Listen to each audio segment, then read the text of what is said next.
افسوس جب طاہر القادری اس کمیشن عوامی تحریک منہاج القرآن عدل اور انصاف کی بات کرتا اور ہر ایک کو یکساں اصول سمجھاتا ہے اور ایمانداری کی بات کرتا ہے تو پھر ان کے خلاف تہمتیں لگتی. ایک گھر میں چلے جاؤ, ایک گھر میں وہ کہتے ہیں وہابی ہو گئے, ایک پاس جاؤ وہ کہیں گے وہابی ہو گئے, ادھر چلے جاؤ کہیں گے شیعہ ہو گئے. زاہد تنگ نظر نے مجھے کافر جانا اور کافر یہ سمجھتا ہے مسلمان ہوں میں.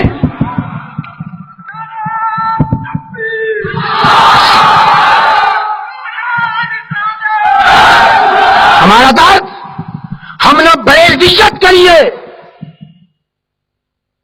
صبح و شام اور زندگی کی دن اور زندگی کی راتیں, اور یہ جوانیاں اور یہ شب و روز نہ بریلویت کی نظر کر رہے ہیں, نہ دیوبندیت کی نظر کر رہے ہیں, نہ وہابیت کی نظر کر رہے ہیں, نہ اہل حدیثیت کی نظر کر رہے ہیں, نہ شیعیت کی نظر کر رہے ہیں.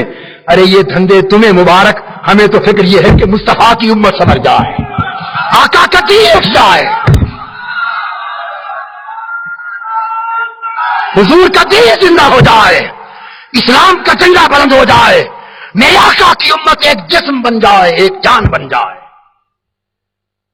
رہ گیا میرا مسلک, مجھے میرے مسلک کے بیان اظہار میں کوئی خطہ نہیں. میں اہل سنت والجماعت حنفی المذہب ہوں, حضور غوث پاک اور اولیاء کرام کے در کا گدا ہوں, فقراء کے دروں کا جھاڑو دینے والا ہوں, اور سب سے بڑھ کر آقا دو جہاں کے گلیوں کا ادنا سے کتے کے تلوے چومنے والا.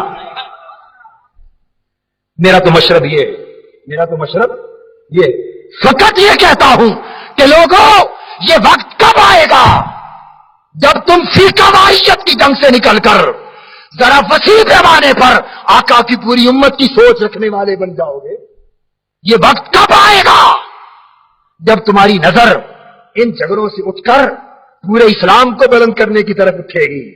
آؤ, دین کے دشمن دین کو مٹانے کی فکر میں ہے. امریکی سامراج مسلمانوں کو ختم کرنے کی فکر میں ہے.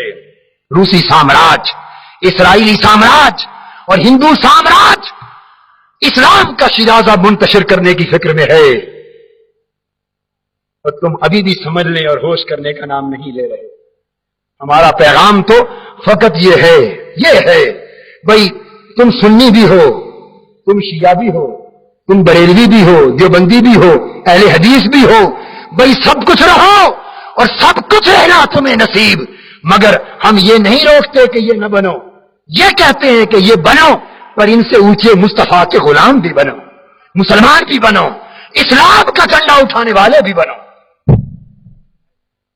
یہ مسلک ندیاں ہیں, نالے ہیں. سنیت, شیعیت, بریلویت, دیوبندیت, اہل حدیثیت, یہ ندیاں نالے ہیں. ندیاں جو اسلام کے دریا سے پھوٹ کر تمہاری فصلوں اور کھیتیوں کو سیراب کر رہے ہیں. اگر سارے کے سارے انہی ندیوں, نالوں اور نہروں کی حفاظت میں لگ گئے اور دریا کی فکر سب نے چھوڑ دی تو نادانو, اگر دریا ہی خشک ہو گیا تو تمہاری کھیتیوں کا پانی کہاں سے آئے گا؟ ہمارا فکر فقط یہ ہے, ہم تمہیں ندیوں, نالوں اور نہروں کی تقسیم سے نہیں روکتے, اس سے نہیں روکتے. فقط اتنا کہتے ہیں کہ کچھ اس دریا کا بھی خیال کرو جس اسلام کے سبب ہم سب کچھ ہے, جس اسلام کے سبب ہم سب کچھ ہیں.